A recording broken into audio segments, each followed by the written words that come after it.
మాట్లాడడానికి కొంచెం సొయ్యి ఉండాలండి.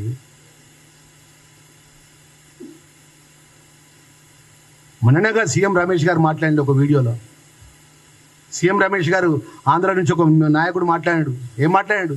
కేటీఆర్ వచ్చి మేము బీజేపీలో మా పార్టీని కలుపుతామని మాట్లాడిన మాట అయినా కదా మాట్లాడింది, నేను కాదు కదా మాట్లాడింది. పార్లమెంట్ ఎలక్షన్ సాక్ష్యం కదా, సంవత్సరం అయింది కదా. 10 సంవత్సరాల లోపల నువ్వు రాజ్యాన్ని ఎలుగబెట్టినావు, 10 సంవత్సరాల లోపల ఈ ప్రాంతాన్ని అభివృద్ధి చేసినావు, 10 సంవత్సరాలు గొప్పగా చేసినావు. నువ్వు గొప్పగా ఈ ప్రాంతాన్ని అభివృద్ధి చేసినావు. కృష్ణా జలాలు పట్టుకొచ్చినావు, గోదావరి జలాలు పట్టుకొచ్చినావు, ఉద్యోగాలు ఇచ్చినావు, సంక్షేమం చేసినావు. టీఆర్ఎస్ బీఆర్ఎస్ 23 ఎలక్షన్స్ లోపల మేము 6 గ్యారంటీ పథకాలు గిట్ట మీరు చెప్పి అధికారంలోకి వస్తే సంవత్సరాల తర్వాత ఎన్నిక జరిగినప్పుడు నీ యొక్క అడ్రస్ ఎందుకు గల్లంతైంది అని చెప్పు ఫస్ట్ నాకు. నువ్వు ప్రతిగా ఏం ఆరోపణ చేస్తాను మీ బీఆర్ఎస్ టీఆర్ఎస్ పార్టీ అంతా కూడా. ముఖ్యమంత్రికి రేవంత్ రెడ్డి గారు కానీ, కాంగ్రెస్ పార్టీ ప్రభుత్వం కానీ, మా మల్లికార్జున ఖార్గే గారి నేతృత్వంలో, రాహుల్ గాంధీ గారి నేతృత్వంలో పట్ల పార్టీ అధికారంలోకి వచ్చిన అంశాలు ఇప్పుడు ఏం మాట్లాడతారు? మీరు 6 గ్యారంటీ పథకాలు చెప్పిండు, ఒక్క పథకం కూడా చేయలే, ప్రజలను అబద్ధం ఆడిందని చెప్పి మాట్లాడుతున్నావు. మరి ప్రజలు అబద్ధం ఆడి నువ్వు గొప్పగా 10 సంవత్సరాలు రాజ్యం వెళ్ళినావు కదా. మేము 10 సంవత్సరాలు మరి 23 తర్వాత జరిగిన పార్లమెంట్ ఎన్నికల్లో నీ అడ్రస్ ఎందుకు గల్ల అవుతుంది? సారు కారు 16 అన్నారు కదా. మా కేసీఆర్ బయటకు వచ్చిన బొంగ ఊత్త మొత్తం ఓట్లు డబ్బలు పడతాయి అన్నారు కదా. పార్లమెంట్లో ఎందుకు మీరు మొత్తం ప్రతి బూత్ దగ్గర మీ టీఆర్ఎస్ బీఆర్ఎస్ నాయకులు బీజేపీకి ఓటేయమని, కాంగ్రెస్ ఓటేయద్దని ఎందుకు నిలబడ్డారు అని చెప్తున్నా. ఎవరి ఆదేశంతో నిలబడ్డారు అని చెప్తున్నా. మాజీ ముఖ్యమంత్రి కేసీఆర్ ఆదేశం కాదా? మాజీ మంత్రి హరీష్ రావు ఆదేశం కాదా? మాజీ మంత్రి కేటీఆర్ ఆదేశం కాదా? టీఆర్ఎస్ పార్టీ పనిచేసిన మంత్రుల ఆదేశాలు కాదా? టీఆర్ఎస్ పార్టీలో ఎమ్మెల్యేగా పోటీ చేసి ఓడిపోయిన వాళ్ళ కార్యకర్తలు వాళ్ళు చెప్పకపోతే ఎవరు చెప్తే వాళ్ళు బీజేపీకి ఓటేయమని చెప్తారు? కేంద్రం 2014 నుంచి ఈ రోజు వరకు పార్లమెంట్లో ఏ బిల్లు పెట్టినా, రాజ్యసభలో ఏ బిల్లు పెట్టినా, మొన్న జరిగినటువంటి ఏదైతే మన యూరియా కొరత విషయంలో కానీ, మన జరిగిన ఏ సంఘటనల విషయంలో కానీ భారతీయ జనతా పార్టీకి బీఆర్ఎస్ పార్టీ ఎంపీలు, బీఆర్ఎస్ రాజ్యసభ సభ్యులు వారికి మద్దతుగా చట్టాలు చేసే విధంగా వాళ్ళు ఎమ్మడున్నారా? వాళ్ళు వ్యతిరేకించిల్లా?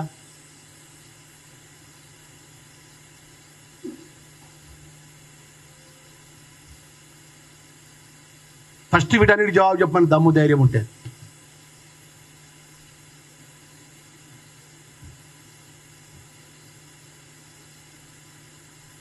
మేము ఎందుకంటే మేము సామాన్య కాంగ్రెస్ పార్టీ కార్యకర్తగా రాష్ట్ర క్యాబినెట్లో రాహుల్ గాంధీ గారు ఆలోచన పరంగా, ముఖ్యమంత్రి రేవంత్ రెడ్డి గారు పిసిసి పరంగా ఒక సామాన్యమైన కార్యకర్తగా నాకు అవకాశం వచ్చి నేను క్యాబినెట్ రాకముందు, నేను ఎమ్మెల్యే కాకముందు అనుకున్నా అది అసెంబ్లీలో గొప్పగా మాట్లాడతాం కావచ్చు, అసెంబ్లీలో గొప్పగా ప్రజల సమస్యలు పరిష్కారం చేస్తాం కావచ్చు. అవహేళన చేసుకుంటా, నవ్వుకుంటా, చప్పట్లు కొట్టుకుంటా. హరీష్ రావు బాడీ లాంగ్వేజ్ ఎట్లుంటుందండి మీరు చూడండి. మీరు రాష్ట్ర క్యాబినెట్లో అంతర్గతంగా జరిగినటువంటి అంశాన్ని పచ్చి అబద్ధాలు మాట్లాడతానండి. నేను చెప్పిన మన కరీంనగర్ ప్రెస్ మీట్లో చెప్పినండి, మళ్ళొకసారి రిపీట్ చేస్తాను, మళ్ళొకసారి గుర్తు చేస్తున్నా. ఏదో రాష్ట్ర క్యాబినెట్లో ఏదైతే మాట్లాడిన అంశాన్ని అబద్ధాలుగా, పచ్చి అబద్ధాలుగా హరీష్ రావుకు ఒక మాట చెప్పిన నేను మీ ద్వారా మళ్ళొక్కసారి గుర్తు చేస్తాను. మామూలు గాంధీభవన్ మీడియా మిత్రులు, రాష్ట్ర మీడియా మిత్రులు కాబట్టి మేము పొద్దున్నేస్తూ ప్రజల్ని దేవుడిని నమ్ముకొని బయటకు వెళ్తాం, సామాన్య కార్యకర్తలు కాబట్టి. అదే దేవుడు వెంకటేశ్వర స్వామి సిద్దిపేట ఆలయం ఉన్నది హరీష్ రావు గారికి. ఆ సిద్దిపేట ఆలయం లోపల శనివారం రోజు వస్తావా, లేదా నువ్వు ఆ నామినేషన్ రోజు ప్రతిసారి అక్కడికి పోయి ఆడ నామినేషన్ కాయలు పెట్టి నామినేషన్ పోతాడు. అక్కడ ఆ దేవాలయానికి నేను వస్తా. నేను క్యాబినెట్లో ఉన్నా, ముఖ్యమంత్రి గారు అనుమతి తీసుకొని వస్తా.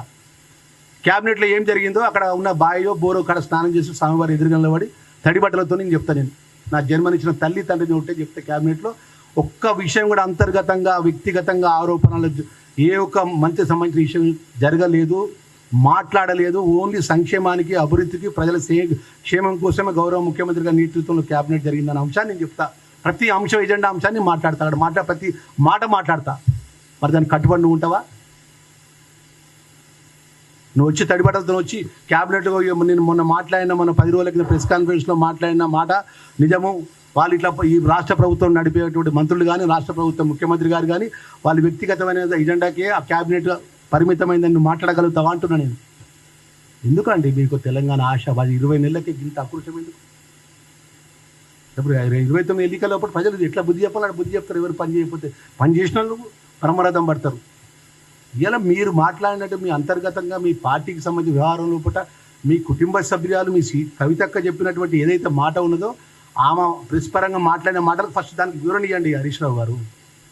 దానికి ఇచ్చి అప్పుడు మా మీద దాడి చేయండి, మేము ఒప్పుకుంటాం. మరి 100 సంవత్సరాల పైన కాంగ్రెస్ పార్టీ చిన్న చిన్న ఇబ్బందులు ఉంటాయి మాకు, మళ్ళీ కలిసిపోతాం. 5 అన్నదమ్ములు ఒక తల్లిదండ్రులు పుట్టిన అన్నదమ్ముల మధ్యలో చిన్న చిన్న భేదాభిప్రాయాలు ఉంటాయి. మా కుటుంబానికి సంబంధించిన విషయంలో మీడియా పరంగా చిన్న చిన్న వస్తే రావచ్చు, దానికి మేము సరి చేసుకుంటాం కదా. మా ముఖ్యమంత్రి గారు ఉన్నారు, మా పిసిసి అధ్యక్షుడు ఉన్నారు, మా మల్లికార్జున ఖార్గే గారు ఉన్నారు, మా ఇన్ఛార్జ్ జనరల్ సెక్రటరీ గారు ఉన్నారు. తెలంగాణ ఇచ్చిన కాంగ్రెస్ పార్టీ అండి, మాకుండే ఇబ్బందులు ఉంటే మేము మాట్లాడుకుంటాం కదా. మమ్మల్ని దండుపాలేమంటావా? బేషరతుగా క్షమాపణ చెప్పాలి హరీష్ రావు, మా అన్నగారికి బేషరతుగా క్షమాపణ చెప్పాలి మంత్రివర్గానికి.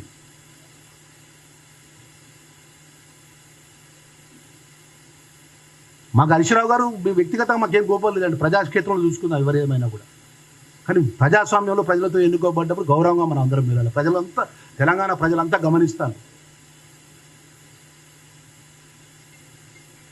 మీరు కేసులు పెడతారు, మీరు కమిషన్లు తీసుకుంటారు, మీరు కాళేశ్వరం కూలిస్తారు, మీరు కడుపులు కొడతారు అందరికి. మీరు ఏది పడితే అదే మాట్లాడితే ఎట్లా అండి? రేపు జరగబోయే బై ఎలక్షన్స్ ఉన్నాయి కదా, జూబిల్స్ స్థానిక ఎన్నికలు ఉన్నాయి కదా. రాష్ట్రంలో, దేశంలో ఏ ఒక్క ప్రభుత్వం అన్నా కూడా బలహీన వర్గాలకు సంబంధించిన 42% రిజర్వేషన్ కోసం భారతీయ జనతా పార్టీ ఏ రాష్ట్రంలో, ప్రతి రాష్ట్రంలో ప్రభుత్వాలు ఉన్నాయి కదా. నరేంద్ర మోడీ ప్రధానమంత్రిగా ఉన్నాడు కదా వాళ్ళ నాయకుడు. ఏ రాష్ట్రంలో 42% బలహీన వర్గాలకు ఇస్తదారి భాగ్యదారి అనే ఒక రాహుల్ గాంధీ గారి యొక్క నిర్ణయాన్ని అమలు చేసే విధంగా ఏ ముఖ్యమంత్రి అయినా చేసిందండి?